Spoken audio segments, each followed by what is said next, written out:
গোপালগঞ্জে সরকারি বাহিনীর মানবাধিকার লঙ্ঘন নিয়ে কয়েকদিন আগে একটা ভিডিও করেছিলাম। আমাদের সামনে আইন ও সালিশ কেন্দ্রের একটা রিপোর্ট এসছে, যেখানে এই মানবাধিকার লঙ্ঘনের প্যাটার্ন কেমন হয়েছে, কি ধরনের মানবাধিকার লঙ্ঘন হয়েছে, কতটুকু হয়েছে, কত জনের উপরে হয়েছে, মোটামুটি একটা ধারণা আমরা পাচ্ছি। এবং আমি মনে করি এই ব্যাপারে আমাদের নাগরিকদের যথেষ্ট শোরগোল করা দরকার। কারণ গোপালগঞ্জে আমরা কি করতে যাচ্ছি, কি করছি, কি করে ফেলেছি, বা করে ফেলার পর পরবর্তী প্রতিক্রিয়া সরকার কি ব্যবস্থা নিচ্ছে, সেটা অনেক ক্ষেত্রে নির্ধারণ করবে, প্রমাণ করবে আমরা শেখ হাসিনা নাকি শেখ হাসিনা না। অন্তত এই একটা জায়গায় খুবই জরুরি, এটা খুবই জরুরি। একটা ছোট ব্যাকগ্রাউন্ড বলে রাখা ভালো। 5 আগস্টের পরবর্তী সময় আমি গোপালগঞ্জকে নিয়ে একাধিক ভিডিও করেছি। আমি এটা বলার চেষ্টা করেছি, বাংলাদেশের ভেতরে একটা স্বাধীন আওয়ামী গোপালগঞ্জ থাকতে পারে না। এটা আমি এখনও মনে করি। ওখানে নানা রকম ঘটনা ঘটেছে, সরকার তেমন কিছু করেনি। এবং রাইটলি আমরা এটা মনে করেছি যে গোপালগঞ্জে লোকজন গিয়ে, আওয়ামী লীগের লোকজন, বিশেষ করে ক্রিমিনালরা গিয়ে হাজির হয়েছে। সো ওখানে সরকারের দীর্ঘমেয়াদী একটা জেনুইন একটা অভিযান থাকার কথা ছিল এসব ক্রিমিনালদেরকে ধরার জন্য। 1 বছর ধরে এটা চললে ধীরে সুস্থে সুন্দরভাবে ক্রিমিনালদেরকে ধরে ফেলা যেত, কোনো রকম কোনো সমস্যা হতো না। কিন্তু সেটা করা হয়নি। এটা একেবারেই সরকার মনোযোগ দিয়ে করেনি। পরবর্তীতে আমরা দেখেছি এনসিপি তাদের পদযাত্রা করছিল, যদিও গোপালগঞ্জের ক্ষেত্রে সেটা মার্চ টু গোপালগঞ্জ এরকম হয়েছে। সংঘাত হয়, মারামারি হয়, রীতিমতো এপিসিতে করে এনসিপির নেতাদেরকে, মিলিটারির এপিসিতে করে এনসিপির নেতাদেরকে রেস্কিউ করতে হয়েছে। এরপর ইনফ্যাক্ট এই জেলার মানুষজনের ওপরে অভিযানের নামে এমন সব ঘটনা ঘটেছে যেটা অন্যায়, অনেক ক্ষেত্রে এটা ভয়ঙ্কর মানবাধিকার লঙ্ঘন করা হয়েছে, এতে কোনো রকম কোনো সন্দেহ নেই। আমি আবারও বলছি, আমরা শেখ হাসিনা নই, এটা শেখ হাসিনার বাংলাদেশ না। এই প্রমাণ এই সরকারকে দিতে হবে। আইন সালিশ কেন্দ্র যেগুলো বলছে, তারা সেখানে 4 সদস্যের একটা দল 21 থেকে 22 জুলাই গোপালগঞ্জ সফর করেছেন। তারা সেখানে বিভিন্ন আইনশৃঙ্খলা রক্ষাকারী বাহিনী, আত্মীয় স্বজন যারা আটক হয়েছেন, গ্রেফতার হয়েছেন, তাদের সাথে কারাগার, হাসপাতাল কর্তৃপক্ষ সবার সাথে কথাবার্তা বলেছে। এবং আইন ও সালিশ কেন্দ্র মনে করে গোপালগঞ্জে সংঘটিত ঘটনায় গুরুতর মানবাধিকার লঙ্ঘন হয়েছে। ওনারা অবশ্য 16 তারিখ রাজনৈতিক সমাবেশে হামলার যে ঘটনা, সেটাতে নাগরিকের সভা সমাবেশের অধিকার ক্ষুণ্ণ হয়েছে বলেও তারা মনে করেন, উইচ ইজ রাইট। এখানে তাদের ভাষ্য মতে যেটা হচ্ছে, ওখানে এনসিপির কিছু সমর্থক নিয়ে ওখানে বক্তব্য দেয় এবং তখন শেখ মুজিবুর রহমান আওয়ামী লীগকে লক্ষ্য করে কিছু আক্রমণাত্মক মন্তব্য করা হয়। এরপর নাকি পরিস্থিতি উত্তপ্ত হয়ে যায়, এরপর সংঘর্ষ ভয়াবহ আকার ধারণ করে। এখানে একটা কথা একটু বলে রাখা জরুরি, এটাও আসলে আওয়ামী লীগের এক ধরনের হ্যাডাম দেখানো। কেউ আক্রমণাত্মক বক্তব্য দিতে পারে, এটা দেয়া মানে গণতন্ত্রে কতটুকু সীমা আছে এটা নিয়ে ডিবেট আছে। আমরা এটা সরিয়ে রেখেও যদি বলি আক্রমণাত্মক বক্তব্য যদি হয়ও, সেটা অন্তত এই ধরনের সংঘাতে জড়িয়ে যাওয়ার কোনো উপলক্ষ হতে পারে না। আমি ব্যক্তিগতভাবে মনে করি তারা বসেই ছিলেন এখানে একটা ঝামেলা করার জন্য, তারা তাদের শক্তি দেখানোর চেষ্টা করছিলেন। তারা এটা শেখ হাসিনা বা আওয়ামী লীগের নির্দেশপ্রাপ্ত হয়েই তারা এক ধরনের দীর্ঘ সময়ের প্রস্তুতি নিয়েছেন। আমরা এরকম রিপোর্ট প্রথম আলোতে দেখেছি যে দিনের পর দিন বেশ কয়েকদিন ধরে গ্রামাঞ্চল থেকে শহরে লোকজন এসছে, বিভিন্ন জায়গায় অবস্থান নিয়েছে। সো এই প্রস্তুতি ছিল। এবং তারা বলছেন ওখানে গোপালগঞ্জের লোকজন, সাধারণ জনতা রাস্তায় নেমে আসে। এগুলো সাধারণ জনতা নয় মোটেও, এগুলো অর্গানাইজড লোকজন। কারণ আমি একটা ধারণা করছিলাম, একটা ভয়ের জায়গা ছিল যে টুঙ্গিপাড়ার দিকে তারা যান কিনা। আমি ওই দিন তাদের ভাষায় মার্চের সকালবেলা এই আশঙ্কা করেছি যে কেউ উস্কানি দিচ্ছেন, তারা এটুকু না করলেই হবে। কিন্তু যেটা তারপরে অনুমান করা গিয়েছিল যে ধরনের একটা ঘটনা ঘটতে পারে, তারা সেখানে যান নাই, তারপরে তারা এই হামলাটা করেছেন। এবং আমি মনে করি এই লং মার্চ বলি, এই পদযাত্রা বলি বা মার্চ বলি, এটা না হওয়াই উচিত ছিল। যাই হোক, তারপর বলছে গোপালগঞ্জের সমাবেশে সকাল থেকে স্থানীয় বিভিন্ন তাদের হাতে লাঠিসোঁতা দেশীয় অস্ত্র ছিল। 16 জুলাই রাত থেকে কারফিউ এবং 144 ধারা চলাকালে নির্বিচারে নাগরিকদের আটক ও গ্রেফতার করার অভিযোগ রয়েছে। এমনকি আটকের ভয় দেখিয়ে অর্থ আদায়ের মতো অভিযোগও আছে। যখন এই ধরনের নির্বিচার গ্রেফতার হয়, আমরা শেখ হাসিনার সময় দেখেছি বিএনপির লোকজনের নামে মামলা দেওয়া হতো। আমি দেখাবো এই জায়গায় প্রচুর অজ্ঞাত আসামি থাকে, এরপর কাকে ঢোকাবো না ওই তালিকায় এটা দিয়ে মামলা বাণিজ্য বলে একটা শব্দই আমরা আমাদের রাজনৈতিক অভিধানে পেয়েছিলাম। ঠিক সেই জিনিসটা এখানেও ঘটেছে। ভয়ে মানুষকে নিজ বাড়ি ছেড়ে অন্যত্র পালিয়ে থাকতে হচ্ছে। নিরপরাধ সাধারণ মানুষের মধ্যে এক ধরনের ভীতিকর পরিস্থিতি বিরাজ করছে। জেলার যেসব এলাকা সমাবেশকে কেন্দ্র করে সহিংসতা কিংবা অপ্রীতিকর ঘটনা ঘটেনি, সেসব এলাকাতেও আইনশৃঙ্খলা রক্ষাকারী বাহিনীর ধরপাকড়ের অভিযোগ রয়েছে।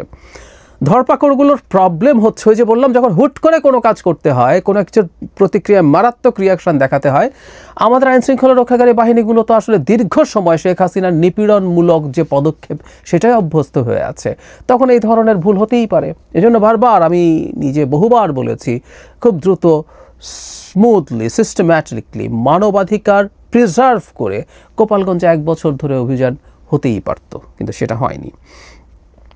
ময়নাতদন্ত নিয়ে হয়রানির কথা আছে, একজনের মাত্র ময়নাতদন্ত হয়েছে, বাকিদের হয় নাই। এবং এখানে আইন সালিশ কেন্দ্রকে আর প্রতিনিধিদেরকে নিহতের স্বজনরা বলেছেন ডেড বডি নিয়ে যাওয়ার জন্য চাপ ছিল, কেউ কেউ ময়নাতদন্ত করতে চেয়েছেন কিন্তু সেটা করতে দেওয়া হয়নি, লাশ নিয়ে এলাকায় চলে গেছেন, এরপর কবরস্থান থেকে তোলার, মানে এরকম ঘটনা ঘটলো। ময়নাতদন্ত না করে চলে যাওয়া হলো, পরে স্বরাষ্ট্রমন্ত্রী বললেন শোরগোলের পর, এবং শেষ পর্যন্ত ডেড বডি কবর থেকে তুলে ময়নাতদন্ত করা হয়েছে। এবার মামলা 8টা মামলা হয়েছে, তারা মামলার মধ্যে 6টা পেয়েছে। বিশ্লেষণ করে দেখা গেছে আসামির সংখ্যা 5400। তালিকায় নাম উল্লেখ করা হয়েছে 358 জনের। আমরা একটু জেনে নেব, এই 358 জনও যে একেবারে জেনুইনলি ইনভলভ ছিল তা না, অনেক ক্ষেত্রে এখানেও ভুল নাম ঢুকিয়ে দেওয়া হয়, কিন্তু 358 জন আসামির সংখ্যা 5400-এর মধ্যে সবই বিরাট, মানে প্রায় পুরোটাই হচ্ছে অজ্ঞাতনামা। এরপর এখানে আসলে লোকজনকে ঢোকাতে থাকে এবং এটা নিয়েই বাণিজ্য হয়। আচ্ছা, তারপর বলা হচ্ছে আসামের মধ্যে 3 জন নারী, 32 জন সংখ্যালঘু সম্প্রদায়ের। 6টি মামলা, 3টি সন্ত্রাস বিরোধী আইন, 2টি ফৌজদারি, 1টি মামলা হয়েছে বিশেষ ক্ষমতা আইনে। বিভিন্ন মামলায় 18 জন শিশুকে, খেয়াল করি আমরা, পুলিশ গ্রেফতার করেছে। আমাদের আইন অনুযায়ী 18 নিচে সবাই শিশু, সেটা ঠিক আছে, এবং এই বয়সের কেউ যে ঝামেলায় বা অপরাধে জড়াতে পারে না তা না, কিন্তু ওই যে আমাদের যাদেরকে কিশোর গ্যাং বলি, ধরলাম আমরা ঢাকার ক্ষেত্রে, তাদের অনেকেরই বয়স 18 নিচে, টেকনিক্যালি তারা শিশু, কিন্তু তারা ভয়ঙ্কর সব ক্রাইম করে, সো তারা করতেও পারে। কিন্তু এই জায়গাগুলোতে সেন্সিটিভ থাকা দরকার আছে, খুবই জরুরি দরকার আছে। আমি আশা, মানে এগুলো আদৌ সেইগুলো সব কিছু মেনে করা হচ্ছে কিনা সেগুলো দেখার ব্যাপার আছে। তারপরে এখানে মানে পুলিশ কোনো মারণাস্ত্র ব্যবহার করেনি, ধৈর্যের পরিচয় দিয়েছে, তারা এই ধরনের মন্তব্য করতে চেয়েছে, মানে এগুলো যদি না হয়ে থাকে তাহলে কারা করেছে। যাই হোক, আমি আর বিস্তারিততে ঢুকলাম না, আমি আসলে মূল যে কথাটা বলতে চেয়েছি, গোপালগঞ্জকে ঘিরে আবার অনেকের উস্কানি আছে। গোপালগঞ্জকে ব্লক করে দিতে হবে সব সার্ভিস, সব ইউটিলিটি, সব সাপ্লাই, যদি তারা সোজা না হয়ে যায়। এবং শুধু সেটাই না, পরবর্তীতেও গোপালগঞ্জে প্রতি ঘরে ঘরে এটা করব, জুলাইয়ের চেতনা মানে প্রতিষ্ঠিত করব, পতাকা ওড়াবো। আমি একটা কথা তখনও বলেছি, এখনও বলছি, গোপালগঞ্জ বাংলাদেশের একটা বা আরেকটা জেলা, এটা স্বাধীন আওয়ামী গোপালগঞ্জ না। এখানে বাংলাদেশের যে কোনো রাজনৈতিক দল তার সমাবেশ করতে পারবে, যে কোনো রাজনৈতিক দল। আওয়ামী লীগ পারবে না, কারণ এখন আওয়ামী লীগের রাজনৈতিক কর্মকাণ্ড নিষিদ্ধ আছে। গোপালগঞ্জেই পারবে না, এটাও তারা যদি করতে যান সরকার সেখানে শক্তি প্রয়োগে সেটা থামাবেন, এখন পর্যন্ত অন্তত পরিস্থিতিটা তাই। এই যে উস্কানিমূলক বক্তব্য দিয়েছে বলে হামলে পড়বো, আমি আগে থেকে প্রস্তুত হয়ে আছি, এটা কোনো স্পন্টেনিয়াস কিছু ছিল না, এটা অর্গানাইজড এবং প্রস্তুত। গোপালগঞ্জবাসীর এই জিনিসটা মনে রাখতে হবে এবং তাদের মানতে হবে তাদের সন্তান শেখ হাসিনা, ইতর শেখ হাসিনা এই জাতিকে কি করে গেছে। তারা সেই ইতরকে ভালোবাসতেও পারেন, কিন্তু তার পক্ষ নিয়ে জনগণের উপরে এভাবে হামলে পড়বেন, তারা এটা হতে পারে না। তাদেরকে খুব দ্রুত আই রিপিট, বাংলাদেশের মূলধারায়, মূল স্রোতে ফিরে আসতে হবে, বাংলাদেশকে এবং বাংলাদেশের পরিবর্তনটাকে মেনে নিতে হবে, না হলে তারা আসলে সংকট বাড়াতে থাকবেন। এখন সেটা করলে কি সরকারি বাহিনী তা করবে? নো ওয়ে, কোনোভাবেই করা যাবে না। আমি বারবার বলছি, আমরা শেখ হাসিনাকে বহুবার, মানে আমাদের মূল আলোচনা এটা ছিল যে শেখ হাসিনাকে আমরা যে কারণে সরিয়েছি, আমরা সেই কাজগুলো যেন না করি। অনেক ক্ষেত্রে আমি দেখি সরকারের বিভিন্ন লোকজন একই রকম আচরণ করার চেষ্টা করছেন যেগুলো শেখ হাসিনা করতেন।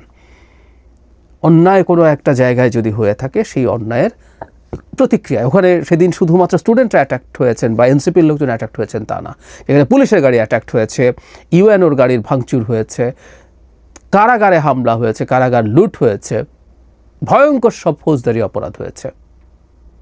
তারা মনে করছেন তারা যে কোনো কিছু করতে পারেন। এর আগে 5 আগস্টের পর সেনাবাহিনীর গাড়ি আক্রান্ত হয়েছে, পুলিশের গাড়ি আক্রান্ত হয়েছে। সো এটার সাথে জড়িতদের অবশ্যই বিচারের আওতায় আনতেই হবে।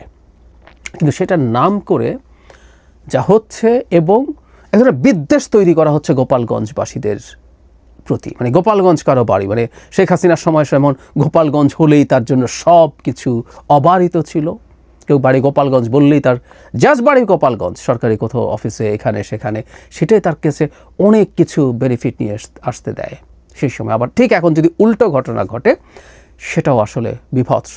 গোপালগঞ্জ ট্যাগ শেখ হাসিনার সময় অনেক কিছু দিয়েছে, আর গোপালগঞ্জ ট্যাগ এখন তার অনেক অধিকার হরণ করার বাহানা হয়ে যাবে। এটাও হতে পারে না। কোনোভাবেই গোপালগঞ্জ অ্যাজ আ ডিস্ট্রিক্ট, গোপালগঞ্জকে স্টিগমাটাইজ করা যাবে না, এবং তাদের বিরুদ্ধে যদি অন্যায় হয় সেই অন্যায়কে ছাড় দেওয়া যাবে না। আমরা কোনোভাবেই শেখ হাসিনার বাংলাদেশ দেখতে চাই না, মানে পুরোপুরি না হোক, কোনো একটা জায়গাতেও যেন শেখ হাসিনাকে দেখতে না পারি। আমি চাই বললে আসলে ঠিক হবে না, সরকার হলে তো সরকার এতদিনে নিজেই করতো।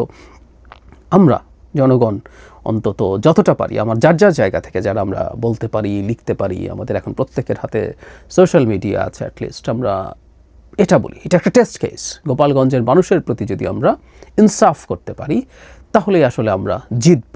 প্রতিহিংসা, প্রতিশোধ, এগুলো কোনো রকমভাবেই আসলে বিজয়ীর কাজ না। এগুলো বিজয়ীকে সবসময় ন্যায় বিচার বা ইনসাফ নিশ্চিত করতে হয়। শেখ হাসিনার বিরুদ্ধে আমাদের সবচেয়ে বড় অভিযোগ ছিল এটা, এই যে উনি চোখ বন্ধ করে গোপালগঞ্জের মানুষকে প্রিভিলেজ দিতেন, এটা ইনসাফ নষ্ট করা হতো। ঠিক একইভাবে আমরা চোখ বন্ধ করে গোপালগঞ্জের মানুষের প্রতি ঘৃণা ছড়িয়ে যদি দেই, এর চেয়ে বিভৎস কিছু আসলে আর হতে পারে না।